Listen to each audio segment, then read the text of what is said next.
बिस्मिल्लाहिर्रहमानिर्रहीम। अस्सलाम वालेकुम। किचन में काम करते हुए हम कई सारे मसाइल से दो चार होते हैं। अगर इन मसाइल का हल हमारे पास हो तो हम बहुत आसानी और खुश तरीके से अपने कामों को अंजाम दे सकते हैं। तो आज किचन के कुछ ऐसे ही मसाइल के लिए मैं आप लोगों के साथ कुछ मुफीद सी टिप शेयर करूंगी। उम्मीद है इन टिप से आपको फ़ायदा होगा और आप लोगों के लिए यूज़फुल होंगी। पहली टिप मेरी जो है वो यहाँ पर हम जब नॉन स्टिक पैन हो या कोई भी पैन हो, जब हम तवे का डेली रूटीन में यूज़ करते हैं तो भाई पराठे वगैरह चीज़ें बनती हैं, तो उसके बाद तवे पर इस तरह से ऑयल रह जाता है और एक वक्त और मुद्दत ऐसी आती है कि तवे की हालत कुछ हमारी ऐसी हो जाती है। तो किस तरह से आप अपने तवे को बहुत आसानी से साफ कर सकते हैं। तो यहाँ पर मैंने फ्लेम ऑन कर दिया है। तवे पर सबसे पहले हम थोड़ा सा पानी ऐड करेंगे। साथ ही मैं तवे के ऊपर थोड़ी सी टूथपेस्ट ऐड करूंगी। साथ में थोड़ा सा नमक ऐड कर दें। फ्लेम आपने हल्की रखनी है। एक लेमन लेकर काट लेना है और उसका जो एसेंस है ना उसे आपने इसके बीच में निचोड़ लेना है और इसी लेमन और टूथपेस्ट को अच्छी तरह से आपने मिक्स करते हुए ना सारे तवे पर ना इस लेमन को आपने रब करना है। इससे आपके तवे पर जितनी चिकनाई जितनी मैल कुचल होगी ना वो सारी की सारी निकल जाएगी। आपका तवा नीट एंड क्लीन हो जाएगा। टूथपेस्ट बहुत अच्छे से सफाई भी करती है और जो लेमन हमने यूज़ किया ना ये चिकनाई को बहुत अच्छे से काटेगा यहाँ पर। और जो ये हमने यहाँ पर ऐड किया है नमक, तो ये भी सफाई में बहुत अच्छे से काम करेगा। अच्छे से आपने पूरे तवे पर रब करना है। देखिए चिकनाई काटना इसने शुरू कर दिया। तवा आपका 2 मिनट में नीट एंड क्लीन हो जाएगा। लेमन को अच्छी तरह से मैंने रब कर लिया था। उसके बाद फ्लेम मैंने बंद कर दिया। पानी हमारा गर्म हो चुका है। तो ये नॉन स्टिक पैन है, इन पे हम मांझा या कूछा नहीं लगा सकते और इनके ऊपर जब ये थोड़े से पुरानी हो जाए तो इनकी हालत ख़राब हो जाती है। तो यहाँ मैंने कपड़े का बना हुआ एक स्पंज लिया, इसकी मदद से अच्छी तरह बस मैं इस पर रब करूँगी। इसके अलावा हम इसका कुछ भी नहीं करेंगे। आप देखिएगा सारा चिकना मैल कुचल इसमें से निकल जाएगी। तवा आपका नीट एंड क्लीन हो जाएगा और नॉन स्टिक की चीज़ों के जो ख़राब होने का डर होता है ना वो भी आपका नहीं रहेगा। तो ये देखिए अच्छे से टूथपेस्ट जब पानी के साथ हाल हुई है तो उसकी थोड़ी सी झाग भी बन गई है। सफाई के काम को भी इसने आसान कर दिया है। तो अच्छे से मैं इस पर रब करूंगी। अच्छी तरह से मैंने कपड़े से रब कर लिया। अब मैं इसको पानी से निकाल लूंगी। तवा बहुत अच्छे से मेरा साफ हो चुका है। नॉन स्टिक का पैन था तो ये बिल्कुल अब नीट एंड क्लीन हो चुका है। अब ये बिल्कुल भी चिकना नहीं है। चलते नेक्स्ट टिप और नेक्स्ट आइडिया की तरफ। तो हमारे घर में जो मीठी की बोतलें या मीठे जार या इस तरह की मीठी चीजें होती हैं तो इन पे चींटियां चिमड़ जाती हैं, क्योंकि इनमें से कुछ ना कुछ मीठा वगैरह ना रिसकता रहता है और जिसकी वजह से ये कीड़ियाँ और ये चींटियाँ ना इस पे चिपक जाती हैं। एक तो इसके साथ चिपकी रहती हैं और दूसरा बड़ा नुकसान ये है कि ये इनको जर्म आलूद करती हैं। आपने सिरका ले लेना और थोड़ा सा सिरका लेकर आपने किसी कपड़े पर अच्छी तरह से सिरके को लगा लेना है। कोई सा भी आप कपड़ा ले सकते हैं या रुई ले सकते हैं, कोई एक्स्ट्रा पड़ा हुआ कपड़ा ले लें और उसकी मदद से आपने सारी बोतल की सफाई करनी है। ठीक है जी। इससे एक तो आपकी बोतल जो है ये चींटियों से भी महफूज हो जाएगी और चींटियाँ इधर उधर बैठती हैं, इधर उधर खाने पीने की चीज़ों पर भी जाती हैं तो उससे भी महफूज रहेगा। और दूसरा ये कि आपकी बोतल जर्म्स फ्री भी हो जाएगी और नीट एंड क्लीन भी होगी। तो इस तरह की जो मीठी चीज़ें होती हैं ना आप उन्हें इस तरह से साफ़ कर सकते हैं। वीक में अगर 1 या 2 बार भी कर लें तो ये चीज़ें एक तो इन चींटियों और इस तरह के कीड़े मकोड़ों के शर से भी दूर रहती हैं। दूसरा ये नीट एंड क्लीन भी होती हैं। चलते हैं नेक्स्ट टिप और नेक्स्ट आइडिया की तरफ। तो अक्सर लोगों के माउथ से स्मेल आती है। ये मैदे की वजह से भी होती है और कई सारे दूसरे प्रॉब्लम भी होते हैं।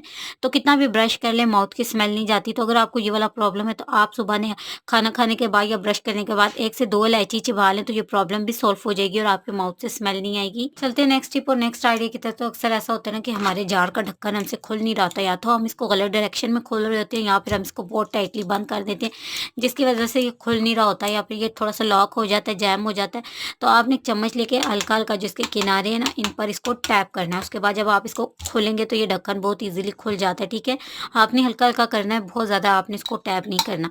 तो इस तरह से आप अपनी बॉटल्स के ढक्कन को बहुत ही ईजिली आसानी से खोल सकते हैं। किचन में काम करते हुए ये वाली प्रॉब्लम तो सभी को पेश आती ही आती है। जब हम दूध बॉईल करने के लिए रखते हैं या ऐसे भी होता है कि दूध हमारे हाथ से गिर गया या कप या ग्लास हमसे गिर जाते हैं तो काउंटर पर उधर उधर दूध गिर जाता है और दूध हमारा जो है वो ज़ाया हो जाता है, काउंटर भी गंदा होता है। तो घर में पड़े हुए एक्स्ट्रा कपड़े और चीज़ों को आप फेंक देते हैं। तो इस तरह की चीज़ों को आप डस्टिंग के लिए यूज़ कर सकते हैं। मॉप पोचा और इस तरह की चीज़ें खरीदते हैं तो इनके बजाय इन वेस्ट कपड़ों को आप यूज़ कर सकते हैं। तो जब भी हम किसी वेस्ट कपड़े से दूध और इस चीज़ को साफ़ करते हैं तो अपने काउंटर को तो हम नीट एंड क्लीन कर देते हैं। उसके बाद हम दूध वाले कपड़े को यहाँ वहाँ फेंक देते हैं जिससे क्या होता है कि इसका भी ज़या होता है। तो मैं इसका आज आप बहुत ज़बरदस्त सा आपको यूज़ बताऊंगी। दूध में आपको पता है काफ़ी सारे मिनरल होते हैं तो ये भी वेस्ट हो रहे होते हैं, तो क्यों ना हम इससे फ़ायदा लें।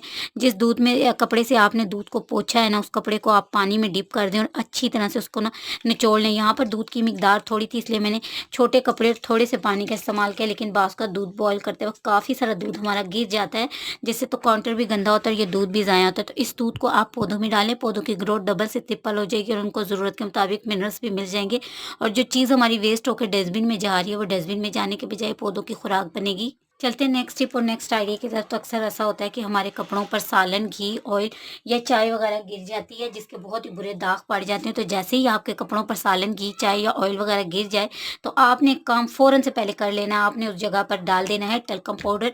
इसे आपने अच्छी तरह से उस कपड़े पर रब कर लेना है। इससे कभी भी कपड़े पर दाग नहीं पड़ेगा और जब आप इसको वॉश करेंगे तो ये दाग जो है वो सारा निकल जाएगा, क्योंकि टल्कम पाउडर इस दाग को अपने अंदर सोक कर लेगा।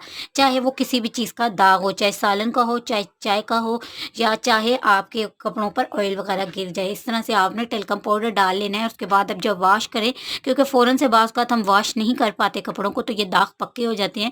तो टेल्कम पाउडर क्या करेगा, इन दागों को अपने अंदर सोक कर लेगा और बाद में हमें निकालने में आसानी होगी। चलते हैं नेक्स्ट टिप और नेक्स्ट आइडिया की तरफ। तो किचन में काम करते हुए ये प्रॉब्लम हमें सब ख़वातीन को पेश आती है कि क्या होता है कि बाज़ औक़ात जो हमारे हमने कपड़े पहने होते हैं ना, उनकी बाजू लंबी होती हैं, या बाजू को ना काम करते वक़्त बार-बार गंदी हो रही होती हैं, चीज़ों के बीच में जा रही होती हैं, तो फिर हम यूँ-यूँ फ़ोल्ड कर रहे होते हैं इस तरह से, तो फिर खुल जाती हैं और फिर आती हैं। तो जब भी आप किचन में जा रहे हैं, आप काम कर रहे हैं, तो आप एक चीज़ छोटा वाला सा काम ज़रूर से करें। इससे आपको बहुत ज़्यादा फ़ायदा होगा। आपने एक पोनी ले लेनी है और आपने, अगर आपके बाजू जो होते हैं, हमारे कपड़े भी ख़राब होते हैं, हमारा काम भी बढ़ता है, तो इस तरह से ना आपने एक पोनी को अपने हाथों पर चढ़ा लेना है, इसको पीछे ले जाना और बाजू को ना इसके बीच में से गुज़ार कर इस तरह से आपने टाइट कर लेना है। ठीक है? ये पोनी का फ़ायदा आपको ये होगा ना कि ये पोनी से जो रबड़ वगैरह अगर हम चढ़ाते हैं ना, तो उससे हमारे बाजू के ना नसें दबने से ना जो खून का बहाव है ना, उस पर असर पड़ता है। लेकिन पोनी का फ़ायदा ये होगा कि जहाँ तक आप अपनी स्लीव्स को चढ़ाना चाहते हैं, चढ़ा सकते हैं। कपड़े भी ख़राब नहीं होते आपके, और दूसरा बड़ा फ़ायदा ये है कि जो खाने-पीने की चीज़ों में जा रहे होते हैं ना, वो भी नहीं जाते। चलते हैं नेक्स्ट टिप और नेक्स्ट आइडिया की तरफ, और ये आप लोगों के लिए बहुत ज़्यादा यूज़फुल होने वाला है। तो अक्सर क्या होता है कि जब हम बच्चों को स्कूल की जुराबें पहनाते हैं या खुद पहन के कहीं जाते हैं, तो जो जुराब का ये ऊपर वाला इलास्टिक होता है ना, ये लूज़ हो जाता है और ये बार-बार जुराब हमारी उतर रही होती है, जुराब बाकी हमारी ठीक होती है। तो इसका हल आप लोगों को मैं बता रही हूँ, इंशाल्लाह आप लोगों के लिए बहुत ज़्यादा यूज़फुल होगा और इस टिप से आप लोगों को फ़ायदा होगा। आपने एक पोनी ले लेनी है और जुराब के ना पहनने के बाद आपने ये काम करना है, ठीक है? जब आप जुराब पहन लें पाँव पर, तो तब आपने ये वाला काम करना है कि जब आप जुराब चढ़ा लें, तो साथ ही आपने पोनी चढ़ा देनी है, ठीक है? और इस तरह से ना इसको फ़ोल्ड कर देना। फिर ये जुराब जो है ना, ये आपकी उतरेगी भी नहीं और इससे जो आपका जो खून का बहाव या कुछ तंग होने का जो ख़तरा होता है ना, वो भी नहीं होगा। तो इस तरह से आपका ना वक़्ती काम बन जाता है। तो उम्मीद है आज की टिप्स एंड ट्रिक्स आप लोगों के लिए यूज़फुल होंगी, आपकी ज़िंदगी को आसान बनाएँगी और आप लोगों के बहुत सारे काम इनसे आसान हो जाएँगे। आज की टिप्स एंड ट्रिक्स अच्छी लगी हैं तो लाइक, शेयर, कमेंट और सब्सक्राइब करना ना भूलिएगा। अल्लाह हाफ़िज़।